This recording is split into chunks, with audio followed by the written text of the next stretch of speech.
guys, welcome back to my channel. అందరూ బాగున్నారా? నేనైతే బాగున్నాను. ఫస్ట్ టైం కనుక వీడియోస్ చూస్తుంటే సబ్స్క్రైబ్ చేసుకోండి. అలాగే పక్కనటువంటి బెల్ బటన్ టచ్ చేయండి. అప్పుడు నేను పెట్టే వీడియోస్ అందరికన్నా ముందు మీ ఫోన్స్కి అయితే వస్తాయన్నమాట. ఈరోజు వీడియో ఏంటంటే కనుక ఒక అమ్మాయికి జరిగినటువంటి ఒక ఇన్సిడెంట్ అనేది మీకు షేర్ చేస్తానన్నమాట. సో బస్సులో ఒక అమ్మాయి వెళ్తూ ఉంటుందండి. వెళ్తూ ఉంటే కనుక సో వెనకాల చాలామంది స్టాండింగ్లో ఉంటూ ఉంటారు. మరి ఎక్కువగా కొన్ని చోట్లకి అయితే బస్సెస్ ఉండవు. అలాంటప్పుడు ఏంటంటే ఒకరిపైన ఒకరు వాలిపోవడం, పడిపోవడం, ఎక్కువ రష్ ఉన్న చోట్ల ఏంటంటే అమ్మాయి స్టాండింగ్లో ఉందంట. ఉంటే కనుక ఏంటంటే ఒక అబ్బాయి బ్యాక్ సైడ్ అయితే ఉన్నాడు. బ్యాక్ సైడ్ ఉన్న అబ్బాయి ఏంటంటే ప్రైవేట్ పార్ట్ అనేది అమ్మాయికి బ్యాక్ సైడ్ అయితే తగులుతూ ఉంటుందన్నమాట. అంటే అది అనుకోకుండా జరిగిందా లేదా అనేది మనమైతే ఆలోచించాలి. అంత రష్గా ఉన్న అంటే అంత హెవీగా ఉన్న బస్సులో కూడా అమ్మాయి శ్వాస తగలగానే అబ్బాయికి మూడ్ వచ్చింది అంటే సో మనము మరి దాన్ని తప్పుపట్టాలా ఏమి అనేది మీరే కమెంట్ సెక్షన్లో చెప్పాలి. సో అలా ఫుల్గా వస్తూ ఉంటే కనుక అంటే ఎక్కువ లావు ఉండడం వల్ల తన ప్యాంట్ అనేది కొద్దిగా లూజ్గా వేసుకున్నాడంటే సో అప్పుడు ఏంటంటే ఈజీగా అమ్మాయి బ్యాక్ సైడ్ నుంచి కూడా లోపలికి పెట్టగలిగే అంత లూజ్గా ప్యాంట్ ఓపెన్ చేయకనే వేసుకున్నాడు అని చెప్పి అమ్మాయి అయితే చెప్తుందన్నమాట. అలా ఉంది. సో అప్పుడేంటంటే అతను సో అమ్మాయి స్పర్శ తగలగానే అమ్మాయి ముందుంది కదా ఇంకా బస్ అనగానే ముందుకు వెనక్కు వెళ్ళడం ఇలాంటివన్నీ కూడా జరుగుతూ ఉంటాయి సర్వసాధారణంగా.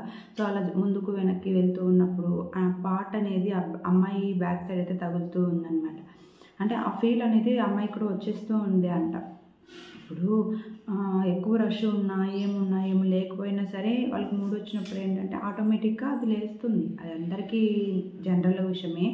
ఇలా తగులుతూ ఉందంట. సో తను ఎంతగా ముందుకు వస్తున్నా సరే అబ్బాయి మళ్ళీ ముందుకు రావడం ఇలా జరుగుతూ ఉందంట. సో తప్పుడేంటంటే అమ్మాయి కూడా హ్యాపీగా అంటే ఎప్పుడూ అలా జరగంది ఒకసారిగా జరిగేసరికి అమ్మాయికి కూడా ఇంట్రెస్ట్ వచ్చిందనమాట ఎక్కువ. అంటే అతనితో కాదు కలవాలని జనరల్గా కలవాలి నేను కూడా ఎంజాయ్ చేయాలి అనే ఇంట్రెస్ట్ అయితే వచ్చిందంట. అప్పుడైతే తను ఏమీ అనలేదనమాట. అంటే ఏమి తిట్టడం కానీ ఏం చేయడం కానీ ముందుకు వచ్చేస్తూ ఉందంటే ఆ సిచ్యువేషన్స్ని డైరెక్ట్గా అక్కడ సిచ్యువేషన్స్ బయట చెప్పడానికి భయపడుతూ ఉందన్నమాట. తను ముందుకు రావడం అబ్బాయి కూడా ముందుకు రావడం సో ఇంకా బస్సులో ఎక్కుతున్న వాళ్ళు దిగుతున్న వాళ్ళు ముందు వెనక్కు తోసేయడం అలా జరగడం ఇలాంటివి జరుగుతూ ఉంటే తనకి ఫీలింగ్స్ ఎక్కువ వస్తూ ఉన్నాయన్నమాట. తర్వాత ఇంటికైతే తను వచ్చేసిందనమాట. వచ్చేసిన తర్వాత ఏంటంటే బ్యాక్ సైడ్ అలా తగులుతూ ఉంటే హ్యాపీగా అనిపించింది. సో అంత హ్యాపీగా ఉంటున్నా మనం ఎవరితోనైనా కలిస్తే బాగుంటుంది అనే ఫీలింగ్స్ అయితే అమ్మాయికి వచ్చాయంట. ఆ తర్వాత ఏంటంటే కొన్ని రోజులకి తను కూడా ఒక రిలేషన్స్ అంటే లవర్ అనేది మెయింటైన్ చేసి తనతో హ్యాపీగా ఉండడం అయితే జరిగిందనమాట.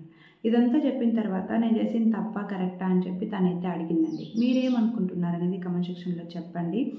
సో నేనైతే తనకు ఏం చెప్పలేదన్నమాట ప్రస్తుతానికైతే. సో ఈ ఈ స్టోరీని షేర్ చేయండి అని చెప్పి అడిగారనమాట. సో నేను అందుకే స్టోరీ అనేది షేర్ చేశాను.